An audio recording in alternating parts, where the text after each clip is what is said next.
On l'appelle le Paul Biya de l'équipe nationale de handball, parce qu'on ne dit pas handball, mais plutôt handball. Exactement. Lui, c'est Yannick Obian, a.k.a. LR. LR veut d'abord dire quoi? Bon, et là, c'est un pseudo qui me vient du basket. Parce Ok, qu'il faut dire que j'ai commencé par le basket quand j'étais tout petit. ok. Et je m'assimilais comme tous les jeunes de mon âge à Air Jordan. Ah, Voilà. ok. Et par la suite, j'ai transformé ça en LR, en fait, le R, l'original. Parce Mhm, que souvent, le prénom que j'utilise, Yannick, c'est un prénom très usuel. Il mhm. n'arrivait pas que j'arrive dans un milieu qui est déjà un autre Yannick que moi. Ok. Donc, il fallait que je me différencie. Et souvent, les gens ils m'appelaient Yannick le Grand parce que j'étais très élancé quand Mhm. j'étais plus jeune. Et moi, ça ne me plaisait pas du tout. Donc, D'accord. je me suis dit, comment je peux tourner tout ça avec le basket que j'aimais. Je me suis dit, bon, après, je pense que je ne sais pas trop en classe de. J'ai vu un truc sur la certification où souvent, vous voyez les sigles là, Oui. sur des marques, des griffes où c'est écrit titre original. Je Ok. me suis dit, tiens, c'est ce que je vais faire. Je vais dire le R, enfin, Yannick original de. Voilà, Ok. marque déposée. Donc, c'est D'accord. parti de là. D'accord. Donc, tu es passé par le basket, mais tu choisis le handball. Pourquoi? Mais parce que c'est une histoire familiale. Là, pour le D'accord. coup, il faut le dire. J'ai ma grande Uh-huh. sœur qui était internationale handballeuse. Ok. C'est elle qui nous a tous ramenés dans le hand. Ok. Après, par la suite, j'ai mes deux petits frères aussi internationaux, mais ils ont Ok. arrêté pour des raisons personnelles. Donc, Mhm. je vais dire que c'est parce que c'est un sport familial. Mais à la base, moi, j'avais commencé par le foot. Après, je me suis orienté vers le basket et j'ai fini dans le handball. Donc, Yannick Obian, c'est d'abord un gros sportif à la Bien base. sûr, quand on a grandi et vécu dans la cité pétrolière Port-Gentil, comme certains Mhm. le disent, c'est une ville carrément sportive. Donc, tu as toutes les disciplines. Souvent, dans les quartiers, tu as des jeunes qui jouent au basket, qui jouent au foot, qui jouent au hand. C'est vraiment là le coin de pouvoir faire tous les sports possibles. J'ai fait tous les sports avant de. Ok. 2 décennies à jouer au handball. C'est beaucoup, hein? Ouais, ouais, ouais. Dit comme ça, au départ, je ne réalisais pas, Ok. parce que c'est sûr qu'on ne compte pas les années. Mhm. Mais quand on regarde d'ailleurs, on se dit oui, c'est quand même beaucoup ce qu'on a pu réaliser. Mais au final, on n'a pas vu le temps passer parce qu'on le faisait d'abord pour passion. Parce qu'il D'accord. faut dire que le handball, c'est d'abord notre passion. Après, on a eu Mhm. la chance que notre passion est devenue notre, comment on dit, gagne-pain, ou bien Mhm. notre boulot, comme on peut dire dans le jargon. Mais D'accord. c'est surtout parce qu'il y a la passion, le plaisir de passer du temps avec des amis, des coéquipiers sur les terrains, de donner du plaisir, des émotions. C'est ce qui a fait qu'on puisse perdurer dans le temps. Du coup, tu as fait foot, basket, handball. Est-ce que tu regrettes d'avoir choisi le handball? Non, non, non, du tout, du tout. Je ne regrette pas. Mais par contre, mon grand frère, il regrette. Certains membres de ma famille regrettent parce qu'ils me disent toujours si tu aurais fait du foot, je pense qu'on aurait tous arrêté de travailler.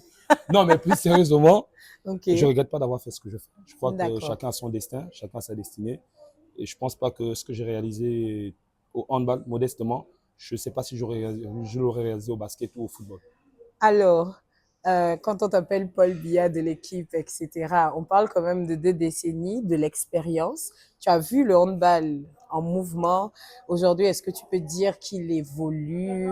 Comment tu vois au bout de tout ce temps, comment tu perçois le handball gabonais aujourd'hui? Déjà, on m'a parlé au choix sur ce pseudo Paul Biya, on le prend avec. J'ai compris que c'est juste une manière de mettre en évidence ma longévité dans le monde du sport. Mhm, Le handball gabonais, il a beaucoup évolué, il a connu des moments différents. mhm, Il y a une longue partie, le handball gabonais était en structuration, il se cherchait.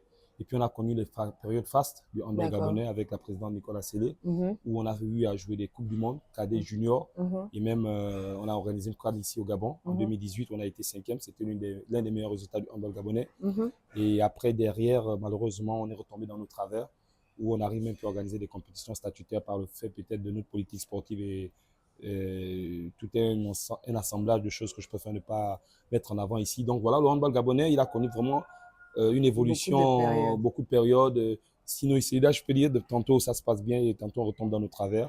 Et là, on espère qu'on va, avec les nouvelles nominations, où on a un ancien footballeur, un ancien capitaine d'équipe nationale, Mhm, qui est arrivé à la tête du département ministériel, qui est quelqu'un qui est très apprécié par le milieu, qui mhm. connaît la chose, M. Paul Kessani. On espère qu'il saura mettre le sport en général et le Ah, handball en particulier où il mérite d'être. Parce que je pense que le sport et le handball gabonais ne sont pas à la place qu'ils méritent d'être aujourd'hui. justement, on parle de votre place, on parle de participation à la CAN.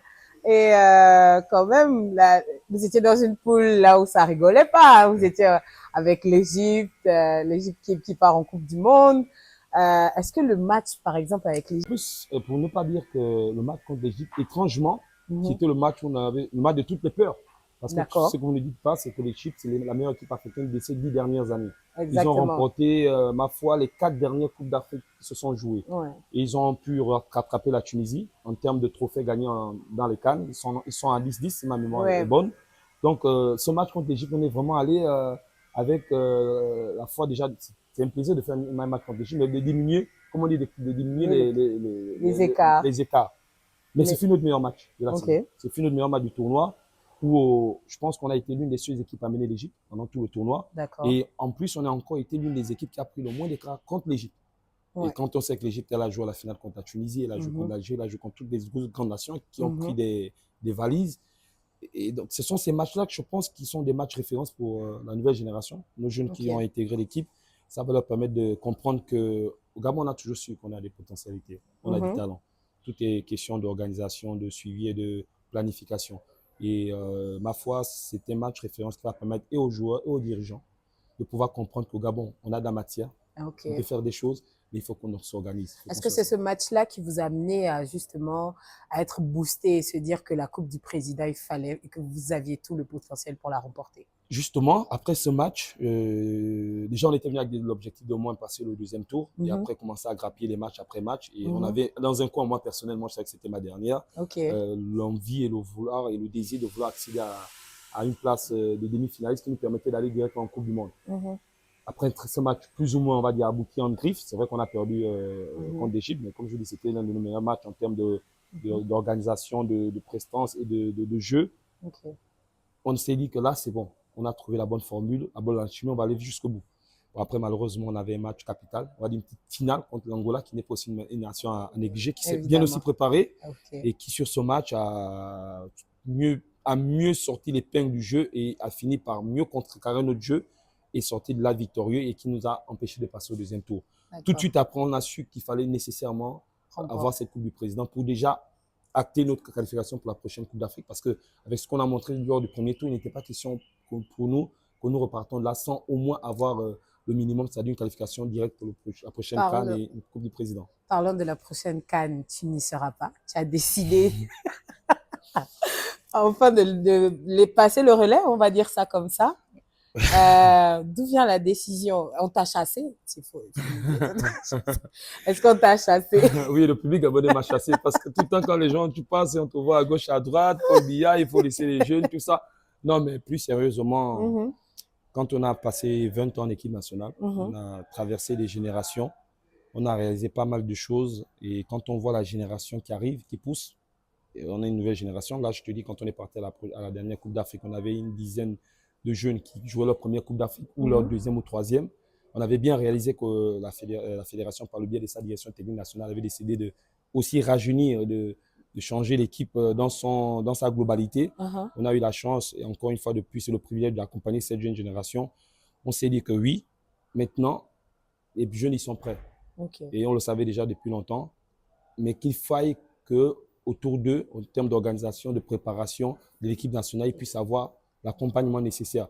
Et aussi, on a pensé que notre rôle, au-delà de tout, sur les terrains, on a fait le tour. D'accord. On a fait le tour. Donc, l'équipe est prête? L'équipe est prête, c'est ce que je peux dire. D'accord. Là, tu pars, mais est-ce que on va revoir Yannick Obian dans le sport ou dans le handball gabonais? Est-ce que ça t'intéresse? Parce que j'ai appris que tu as fait de la formation en management sportif. Genre un dernier mot, est-ce qu'on te reverra quand même quelque part dans le sport gabonais? Te dire que je vais totalement lâcher, ce serait te mentir. Le sport, le handball, c'est toute ma vie. J'ai peut-être été 20 ans en équipe nationale, mais je peux te dire que j'ai été pendant 30 ans dans ce milieu-là. Et dire que du jour au lendemain, je vais couper. Je coupe avec la compétition, certainement déjà là, je sors de ma retraite. Je pars de ma retraite internationale, donc je quitte l'équipe nationale. Après, certainement, ça va être aussi en club.